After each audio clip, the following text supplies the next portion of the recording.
You ask Tiger to solve. This deals with linear equations with one unknown. The final result is x equals -4. Let's solve it step by step. Group all x terms on the left side of the equation. Subtract 2x from both sides. Group like terms.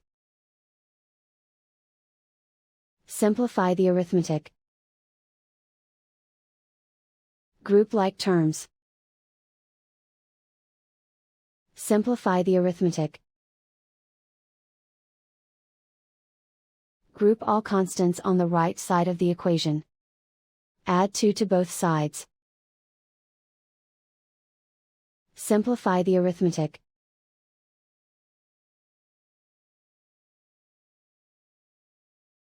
Isolate the x. Divide both sides by -3. Cancel out the negatives. Simplify the fraction. Simplify the arithmetic. Find the greatest common factor of the numerator and denominator.